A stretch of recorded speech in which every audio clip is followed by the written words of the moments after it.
महाशिवरात्रि। लोग कहते हैं यह शिव जी की शादी की सालगिरह है, लेकिन सच कहूं यह आधी अधूरी बात है। यह रात सिर्फ जश्न की नहीं बल्कि उस खौफनाक अंधेरे की गवाह है जब पूरी दुनिया खत्म होने की कगार पर थी। एक ही रात में 3 ऐसी घटनाएं घटी जिन्होंने ब्रह्मांड का नक्शा बदल दिया। जरा सोचिए, एक तरफ शादी की शहनाइयां थी तो दूसरी तरफ मौत का जहर, और तीसरी तरफ एक ऐसी आग थी जो ब्रह्मा और विष्णु का घमंड चकनाचूर कर रही थी। अगर आप यह वीडियो 16 फरवरी से पहले देख रहे हैं तो सावधान हो जाइए, क्योंकि आज हम शिवलिंग के प्रकट होने की वो कहानी सुनेंगे जिसे सुनकर आपके रोंगटे खड़े हो जाएंगे। कहानी पर आते हैं। एक बार ब्रह्मा जी और विष्णु जी में युद्ध छिड़ गया। दोनों लड़ रहे थे कि मैं महान हूँ। नहीं, मैं तुमसे ज्यादा महान हूँ।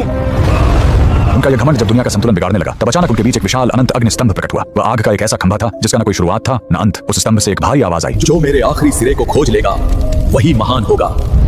ब्रह्मा जी हंस बनकर ऊपर उड़े और विष्णु जी वराह बनकर नीचे गए। हजारों साल बीत गए, विष्णु जी को अंत नहीं मिला। उन्होंने अपनी हार मान ली, लेकिन ब्रह्मा जी ने वापस आकर झूठ बोला कि उन्हें अंत मिल गया है। उसी पल उस आग से काल भैरव प्रकट हुए और सजा के तौर पर उन्होंने ब्रह्मा जी का वो सिर काट दिया जिससे उन्होंने झूठ बोला था। उनका अहंकार टूट गया। चूंकि शिव जी आग के रूप में आए थे, वो बहुत गर्म थे। तब देवताओं ने उन्हें शांत करने के लिए उन पर जल और दूध चढ़ाया। यही वो पहला दिन था जब शिवलिंग पर रुद्राभिषेक की शुरुआत हुई। लेकिन कहानी यही खत्म नहीं होती। एक बार जब देवता श्रीहीन यानी कमजोर हो गए थे तो अपनी शक्ति वापस पाने के लिए समुद्र मंथन हुआ। सबको उम्मीद थी अमृत की, लेकिन निकला क्या? अलाहल विष। पूरी दुनिया जलने लगी। तब फिर वही भोलेनाथ आगे आए। संसार को बचाने के लिए उन्होंने उस उबलते हुए जहर को पी लिया और अपने कंठ में रोक लिया। जहर की गर्मी से शिव जी का शरीर तपने लगा। उस जलन को शांत करने के लिए सभी देवताओं ने उन पर पूरी रात गंगा जल, दूध और बेलपत्र चढ़ाया। उन्हें नींद न आ जाए इसलिए पूरी रात देवताओं ने गीत गाए और जागरण किया। यही वजह है कि महाशिवरात्रि पर हम पूरी रात जागते हैं। लेकिन रुको, यह रात इतनी डरावनी भी नहीं है। इसी रात प्रेम की जीत भी हुई थी। जब माता सती ने अपने प्राण त्यागे थे तो शिव जी पूरी तरह टूट गए थे। वो वैरागी बन गए, दुनिया छोड़कर समाधि में चले गए। तब माता सती ने पार्वती के रूप में जन्म लिया। उन्होंने हजारों साल तक कठोर तपस्या की सिर्फ अपने शिव को वापस पाने के लिए। आखिरकार भोलेनाथ पिघले। इसी महाशिवरात्रि की रात वो वैरागी फिर से दूल्हा बना और शिव शक्ति का मिलन हुआ। तो इस 16 फरवरी जब आप शिवलिंग पर लौटा भर जल चढ़ाएं तो याद रखिएगा आप उस आग को शांत कर रहे हैं और उस जहर के दर्द को कम कर रहे हैं। कमेंट में लिखें हर हर महादेव।